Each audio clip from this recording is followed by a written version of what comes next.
What's up and how are you, Shape America? This is Sean Nevels, educator, coach, and host for the Shape America podcast. And this is episode 2 of our EDI series. Episode 1, we introduced Dr. Kenny Smith out of Montgomery County Public Schools, and he really brought us in and kind of defined social justice for us. So make sure you go back on that. You can listen to the podcast, however you listen to podcasts, or you can get onto the Shape America YouTube page and check out the video there. Now, this is episode 2. So for this episode, we're going to stick to Montgomery Public Schools, and I want to bring in Dr. Daryl Howard, equity instructional specialist there in Montgomery County Public Schools. Dr. Howard, how are you? Hey, how you doing, Coach? Good to see you. Hey, I appreciate that. It's always good to still hear that I'm a coach, even though I'm behind this mic right now. So, Dr. Howard, you're going to bring a different perspective. We're going to have a different talk around social justice for our listeners. But before we get to that, go ahead and tell us about what you do in Montgomery County Public Schools and your journey just across education to now. Sure. So my primary work with our school district is that of an equity instructional specialist. So Monday through Friday, 9 to 5, what I do is I teach educators about the impact of race and culture on teaching and learning. So we kind of divide our work up into 3 different ways. One thing we're always looking to do is have people kind of reflect on who they are as a racial and cultural being, recognizing biases and being able to work through those. Another piece of it is kind of looking at the students. And what do we know about the students that we serve, the students that are sitting in these chairs and desks in front of us? So learning more about them. And then the third part of it is kind of thinking about ourselves. What do we know about these students? And then how do we create spaces where everybody feels connected and feels like they belong?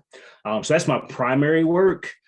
Outside of the school district, a couple of things that I'm a part of are my nonprofit, which is the Bond Project, which stands for Building Our Network of Diversity.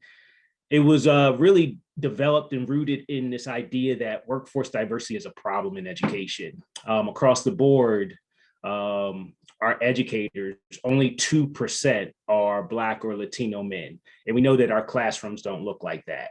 So the challenge is, what are we going to do about that? So we started with that focus. And then we transitioned to over the course of the pandemic, we started working with young men more in virtual spaces because we felt that they needed to have a space that was for them, that they could learn, they could talk, they could grow. We were all in a tough spot during the pandemic, trying to figure out how to social distance and wear masks and seeing people sick. And so we provided this space for them, and we're ultimately hoping that they're going to become leaders through the interaction with us, but also they may possibly consider becoming teachers. So it's also like a little bit of a grow your own type of a program. And the last thing that I'm involved with that speaks to that work is I'm the chair of the Achieving Academic Equity and Excellence for Black Boys initiative in the state of Maryland. So it's something new that just started.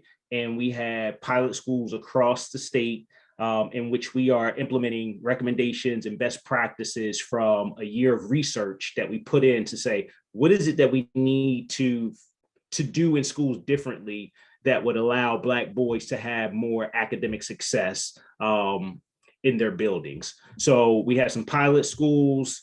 We're going to try these things. We're going to have some proof of concept of what works and what doesn't work. And then hopefully it will span out across the entire state. Then hopefully other states will pay attention to it as well. The disproportionality of our African-American boys in terms of academic performance, as well as issues with discipline, really needs to be examined.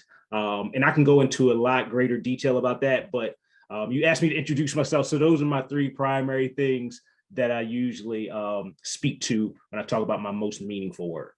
You know, a lot of the great educators wear many hats. So, speak freely and, share that entire story because it all matters and it makes you who you are today and a lot of the work that you do. So, going back to our first episode when we talked to Kenneth Smith, he kind of defined social justice in three pockets, but in the work that you do, you deal more with policy and practice. So what does social justice mean when we talk about policies, especially kind of at the level that you work at? Yeah, so Kenneth Smith, he's classroom-based teacher, school-based educator. So the work that I do is at the district level, where we're talking about issues of social justice, even though we don't name them as such. Really, it is more equity, diversity, inclusion type work. And in our district, where we are in Maryland, we're pretty progressive. So we've even moved into the language of anti-racism, which we know that, of course, across the country, everybody is having different conversations about race and social emotional learning and all of these controversial, could be controversial topics. So what we want to do is be very specific about analyzing data, recognizing where inequities exist, and then being strategic in how we want to approach how we're going to try and reduce those disparities. Like that's the focus of it. In fact, with our nonprofit organization Bond, one of the things that we did, I think it was last week or the week before, we had a panel discussion. We call it a summit, and we had a conversation about what is equity and anti-racism work in schools. And we had folks from Kansas City, we had folks from Atlanta, we had folks from Tennessee, different parts of Maryland, because we really want to share what this work looks like. Because oftentimes we're just seeing news accounts and school board meetings that are being disrupted, and nobody knows what race and equity work looks like in school. So we wanted to provide a space for people to really become aware, knowledgeable, have some critical thinking around this topic, so they can make an informed decision about how they may feel about it, how they may want to support it. So give the listeners kind of, the Cliff Notes version of anti-racism in schools and how that looks. So when we're talking about what happens in schools, that is more of what Kenneth talked about last week. So I would definitely have folks tune back into that particular podcast, because it's talking about strategies, practices, approaches for engaging students. Like that's the main thing that culturally responsive teaching is about. It's about engagement. You're not going to improve academic performance if your students aren't engaged. Your students aren't going to behave in class if they're not engaged. So culturally responsive teaching is really about how can I bring what I bring into the classroom, but allow students to bring their experiences into the classroom, so we can have some connection points that makes the content real for them. If the content isn't real for them, if they feel disconnected from it, they're not going to want to engage it. Engagement is a key point of culturally responsive practices. Now, with larger district equity and anti-racism work, so we're looking at issues of school culture. We're looking at should there be school resource officers in schools, and does that impact suspensions, expulsions, arrests, et cetera. We're looking at workforce diversity. We're looking at the curriculum, and we're trying to examine in the curriculum, do we have a full narrative in our different content areas, where we can hear the varied perspectives that exist from the stories of America, right? So it's looking at those big buckets of information in the departments, and trying to examine what are the ways that we can be more inclusive, district-wide, systemic, right? So culturally responsive teaching is more that individual piece, one-on-one with your students, but equity anti-racism work is more institutional, kind of like examining departments, examining systems, and how your district may work, and trying to disrupt that disproportionality. Right. Now I'm gonna take us back kind of to the beginning of this conversation, because you mentioned two big pieces, when we're talking about social justice and policies, and that's race and culture. Mm-hmm. Take us through, because, for a lot of our listeners, maybe race and policies don't seem to go hand in hand. How does race play into some of the policies of education?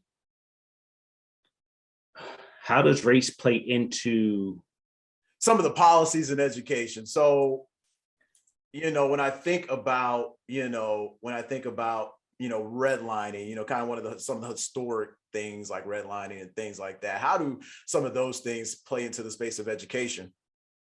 So I guess the example that I would give is with my work with Black boys, and this started back in the late 90s when I did my master's thesis on culturally responsive strategies and techniques for counseling African-American boys. That was before I became a school-based counselor. And I've been doing this work for over 20 years.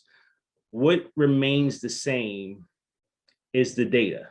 In every school, your data may suggest that your Black boys are doing poorly on their standardized math assessments, standardized English assessments, PSAT,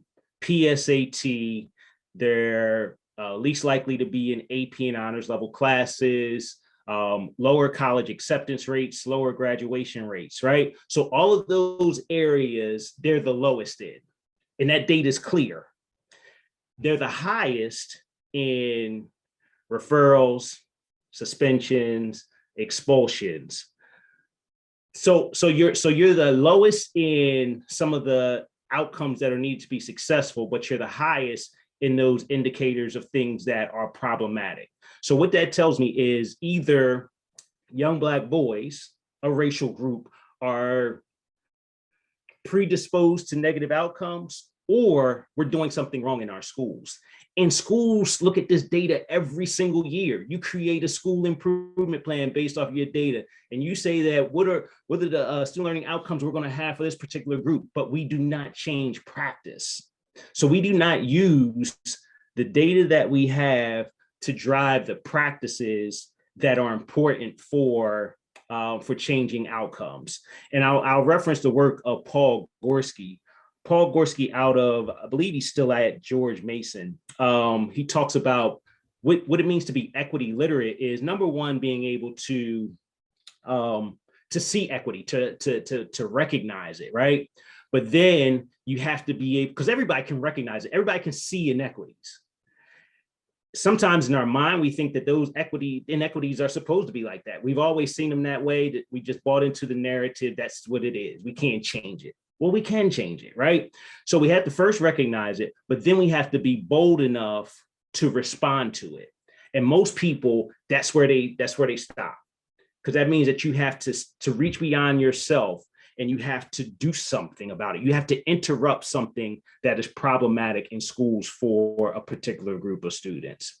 Then the third thing that you have to do that he talks about is that you have to redress. You have to not only recognize, you have to respond, but then you have to redress. You have to teach people about why this is problematic. And lastly is the policy piece, Coach, like when he talks about creating and sustaining, like those behaviors, those ways of interrupting, those ways of changing programs and policies aren't going to stay in place unless it becomes a policy. So if we want to change something, we then have to make sure that we are creating a norm or a rule or a policy that says that this is the way we're going to deal with this issue, so that we reduce the impact that it's having in our school. We can talk about it all day, but until there is a rule that we need to follow, then people are going to be, they're going to make a decision on whether they want to or not. And that's not the way we address issues that need attention. I love that. Make sure I got it right. Recognize, respond, and redress. Is that correct? Recognize, respond, redress, and then the last piece is create and sustain. The policy is what allows you to create and sustain. Yes, so I'll just give you one example, Sean. So in one of the schools I work with, students weren't allowed to wear hats, right? And that's probably common practice across many schools, right? But our principal there at the time said that the security and her assistant principals were spending so much time having students, hey, take off your hat, give me your hat, come at the end of the day, pick up your hat. I'll tell your parent you can't come in until you get your hat. But they were spending so much time on that. So she said, let's do a study. She said, I read a couple of research articles. Let's do a study. As long as the student doesn't cover their face, you can see them and all of that, let them wear their hats for 2 weeks. The amount of time, the effectiveness of the work that was being done by the APs in that time period was double, because they weren't chasing people around about hats. Students felt like they had a level of freedom because they were allowed to wear a hat. It wasn't bothering anybody. So I think we kind of get caught up into the social norms of, we've always done it that way. That's a rule that we have to have. It's a hat, right? So as long as it didn't interrupt teaching and learning, let them wear the hat. So she made the change, and it became a new norm in the school that you could wear a hat. As long as you don't cover up your face, people can see you, and you're not being disruptive you can wear a hat. It's not a big deal. So I think with each generation of learners, we have to adjust and adapt, and be flexible in the way we do our schooling if we want teaching and learning to be taking place. It's just that simple. Right. Yeah, that is a pretty common practice. And you're right. It just takes that. Does it? And that's always been my question with certain practices like that. Does it take away from learning? Does it take, that's the end of the day. Is it taken away from learning? Is this one of those things we can just let students pass on and let them have that? Like you said, at the end of the day, it gives them some sort of autonomy in what they do and in the space that they're in. It gives them that level of comfort. Yep. Especially, if you're not, if you're not minding that too much. All right. So one big point here I want to hit on, because it really resonates a lot with our health and physical educators, and that's social and emotional learning. And you wrote a piece, I believe it was on Education Week, talking about using the analogy of a barbershop. And I actually wrote a piece too on how barbershop, particularly in Black communities, were a hub for, a lot of, knowledge and things like that. But you use the analogy of young Black boys and the barbershop, and that being their access to social emotional learning. And one big piece and one big part you use in there was there's a gap in access to social and emotional learning. Talk about that gap for our listeners, particularly how that plays out for students of color. Okay, so I think one thing that I'll say first is social emotional learning has also kind of found itself in the bucket of controversial terms in some spaces. So put that in there, and it sounds surprising, right? But put that in there with critical race theory and other things that people feel as though they don't understand. You're trying to shape my child's identity. You're trying to indoctrinate them by teaching them how to be or to think or to. So with that in mind, let's scale back and let's look at the different areas of social emotional learning. So we're talking about self-awareness, social awareness. We're talking about self-management, like kind of thinking through emotions, depression, anxiety, those types of things, and finding what makes you healthy and able to take care of oneself. There's also relationships, and there's decision making. So those are the 5 key competencies of social emotional learning. That is taking place every single day in every single space that your child or your students may go to.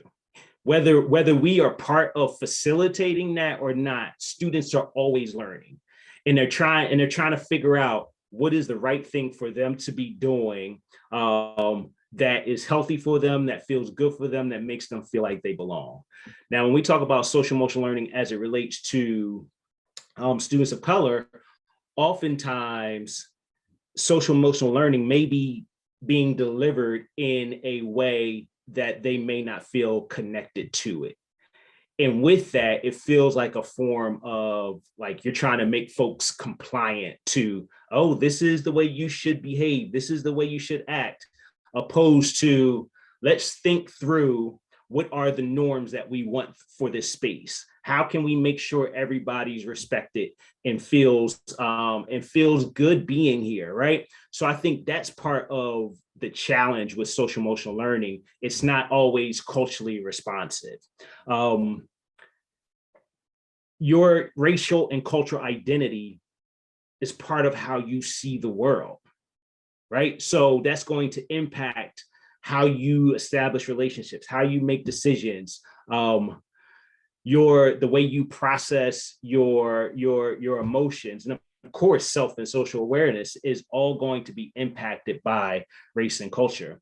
People think that, that there's this value-free, neutral approach to social emotional learning. You have to consider the students that you are working with to make sure that they feel connected to that learning that you are offering that is more social emotional learning centered. So in essence, social emotional learning has to be culturally responsive as well. So when I thought you were talking about the article that you're referencing is an Education Post, but I did write one in Education Week that says that social emotional learning won't happen without a culturally responsive start, I think is the title. So I did speak to the same things that I just mentioned about recognizing students' racial and cultural identity in your social emotional learning work. For sure. Yeah. Dr. Howard, we're getting toward the end here, but in our pre-meeting, you had a great analogy and you used Chris Paul for it. Can you please, for our listeners here, especially our health physical educators, coaches, all that good stuff, can you use that analogy to really take home a lot of this conversation? Yeah, for sure. And I'll kind of lead into it with this. There are two conversations going on around equity work. One is a race conversation, and race is a social construct.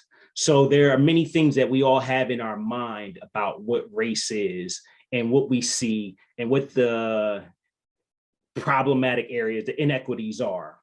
Some people want to recognize them and some people do not.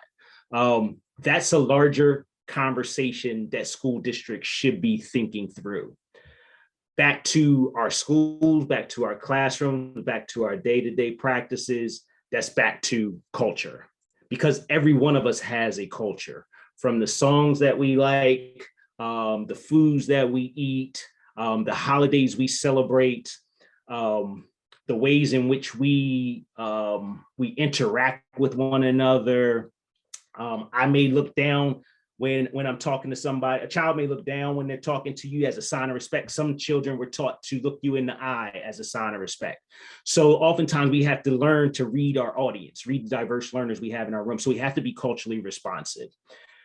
I was doing a SHAPE virtual conference. I think it was last year sometime. And just in the middle, I knew I was working with PE teachers. And in the middle of the presentation, just like Chris Paul came to my mind. You know what? It was during playoffs, and they had a great run last year, right? And so I was thinking about, to be a culturally responsive teacher, like you don't have this like vertical type of understanding of teaching and learning. You have a horizontal understanding of teaching and learning. So it's not like, oh, I'm the smartest guy in the room, I have to bestow knowledge upon you. It's about, hey, I'm the facilitator of the learning in here, but everybody has something to share in what we're doing here. Everybody has value in their own way.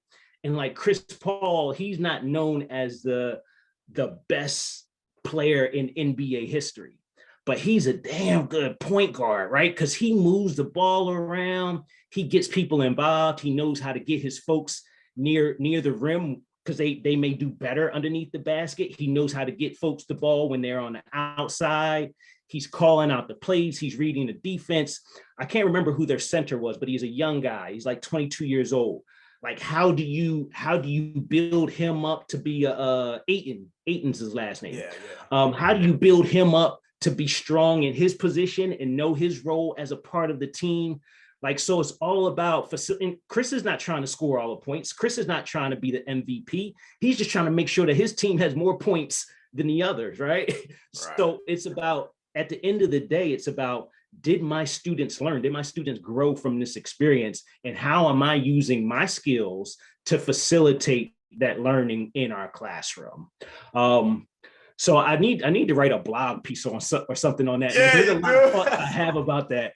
But I thought the point guard position is kind of like, that's it. That's what culturally responsive teaching looks like. Moving the ball, getting folks involved, making plays, and then having more points than your opponent, because you want your kids to learn. That's the bottom line.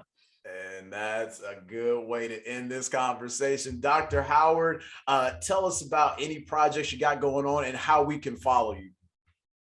Sounds good. So projects going on. One thing that the Bond Project will be doing in May, we have an annual academy, professional learning academy.